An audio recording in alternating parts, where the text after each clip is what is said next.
938 Live gets you talking with The Breakfast Club.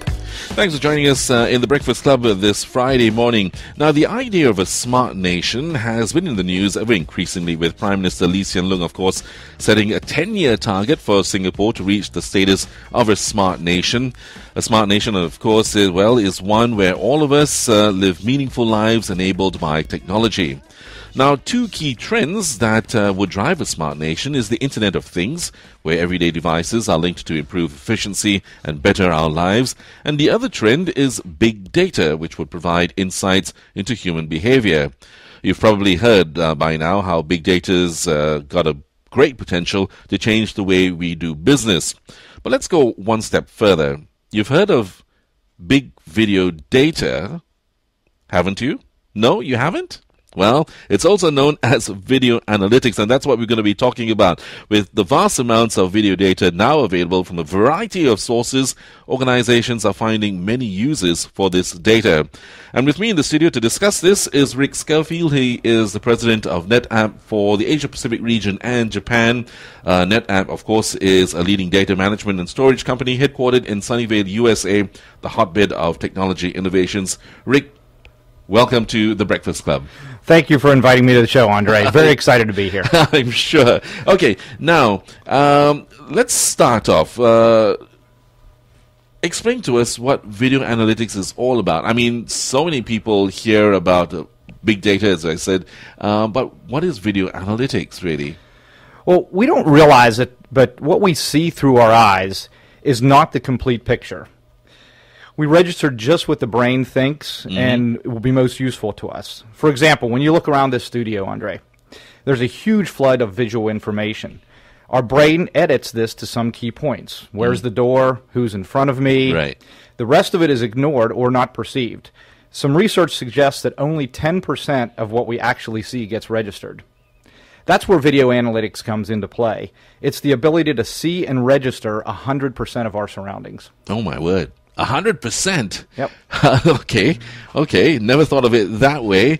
Now, if I could be more observant, of course, how could businesses then be using this technology? Let me just move on a little bit more. Well, many businesses collect a lot of video footage in the form of surveillance feeds. Yeah. But many haven't realized the potential information jackpot that they have on their hands. You call it a jackpot, huh? Jackpot. Take a mall or a supermarket, any consumer area. You can do things like analyze your video to see where a customer first goes when they walk into a store. Right. Which product or display attracts customers the most? Why does the customer decide to buy or not buy a product just by looking at their video, the reactions on video? Mm-hmm. So right now, video cameras have very high resolution. And if you couple that with analytics, which actually is just about analyzing the data that we're capturing, right? Those cameras are now able to detect faces. They can actually approximate age of people and even the gender of customers. All of that can be then used by the retailers to get a profile and the movement of customers, including things such as how happy are they with the customer experience in that store. And then with these insights, retailers can make quick adjustments for a better customer experience, and they can also look to drive sales by doing things like instant in-store promotions based on what they're viewing and what the systems are telling them are the real-time situations in those stores. Okay, so let's, I guess the wives are going to be very happy because the stores will be able to respond very quickly to their fancies, right? That's right. Oh, that's not so good for our pockets, Rick. That's one way to look at it. Okay, now it sounds a little bit like a science fiction film, cameras detecting who's walking in and buying what. So how can a country like Singapore, say, benefit from video analytics? Yeah, it's definitely cutting-edge technology, and Singapore is right on the edge of it. So using live video surveillance feeds at public places like the MRT stations, we can predict the size of the crowds. You can predict where people are heading and then actually look at a list of hotspots. Okay, that's really very important, isn't it? And in things when you have major events such as the F1 night race and New Year's Eve countdown coming up. Yeah, absolutely. City planners actually real time can adjust and they can anticipate crowds and respond faster to make real-time changes to some of their ground operations. Okay, so that means if there is a necessity to stop people from going into a single direction, that is possible quite immediately, almost. Absolutely, because you have now the video that you're actually watching it real time, and you can redirect it in real time. Okay, that would be really, really helpful, particularly if it's if there's also an emergency, for instance. Absolutely. Yeah. Okay. Now, I could also imagine that the National Environment Agency or the NEA would find this very, very useful. All these public video feeds as well. Yeah. So just more uses that are out there for video. The NEA, they've actually been testing the potential of video analytics in a variety of applications. Mm-hmm. One of the more useful applications is putting mounting cameras on unmanned drones and flying around and seeing the potential for where you have mosquito breeding spots. Oh, wow. Yeah, so there's there's educational, there's health, there's public safety, there's all kinds of different uses for this information. I guess the only thing is you won't be able to know what that mosquito is carrying, right? Not till we reduce the video camera to that size, so we can mount them on the video, on the mosquito. That'll be POV, right? Point of view. That, absolutely. Whoa, okay. Different sort of data that would be. Okay, now the thing is, I mean, all right, let's talk about better services for Singapore residents. Now, how could the growing elderly population, for that matter, sorry, let's backtrack a little bit. How can these video analytics, right, help make Singapore's vision of becoming a smart nation a reality? Yeah, you started off this talking about the Smart Nation initiative, and I think that's a fantastic example of where video can come into play. Mm-hmm. The IDA is actually installing 1,000 sensors in 6 high-traffic areas across the island. Right. And some of these sensors will be able to record video, and combined with existing security cameras, some agencies will be able to monitor air, water quality, and public safety. In the future, so as an example, a family would want to go have a picnic in their neighborhood park.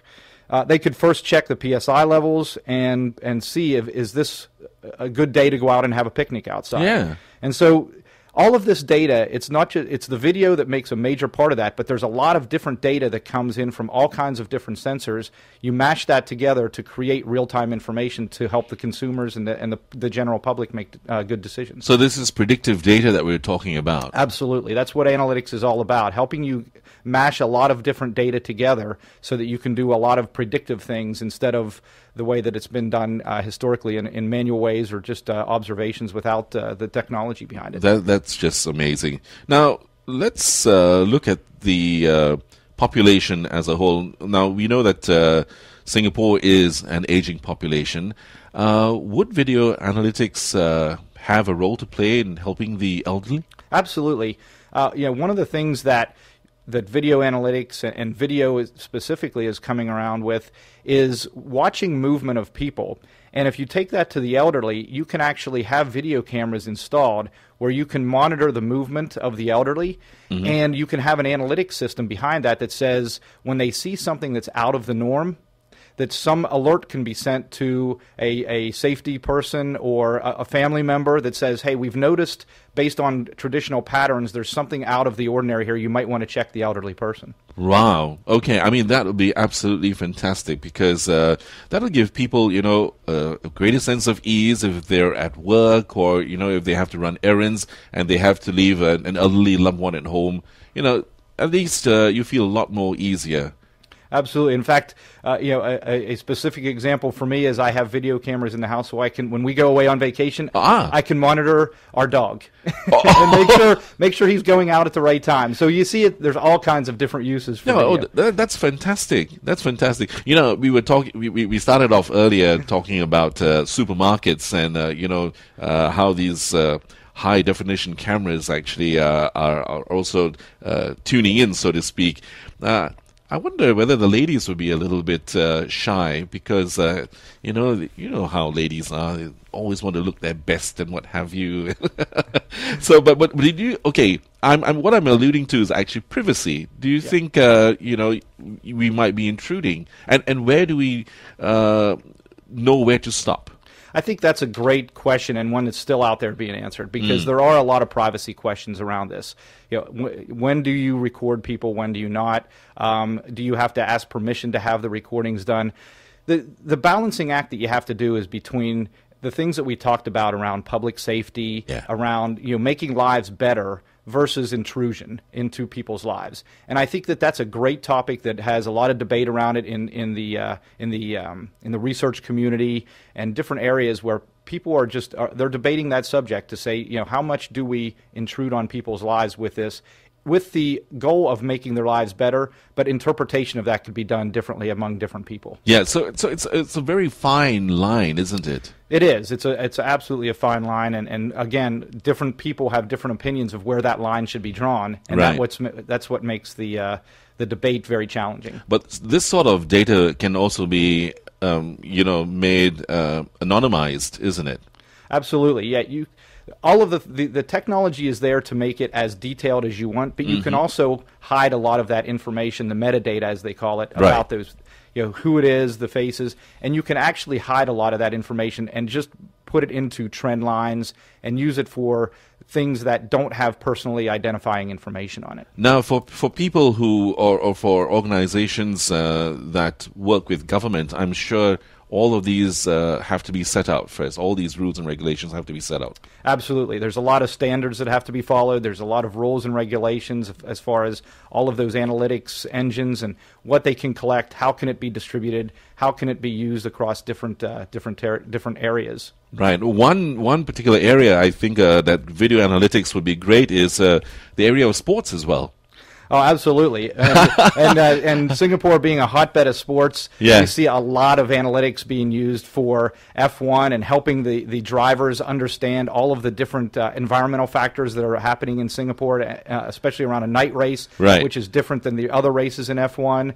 You have the tennis, where they are analyzing real time the players, their stamina, their strokes, how are they hitting the ball, the speed at which the ball is going, and they can make real time changes in all of those different areas. I'm sure you get an extra kick. You must be an NFL fan. I am an NFL fan. It's tough to watch games at 1 a.m. in Singapore, but true. I am a fan. You are a fan, so I'm sure with this technology, I mean, it'll give you additional information.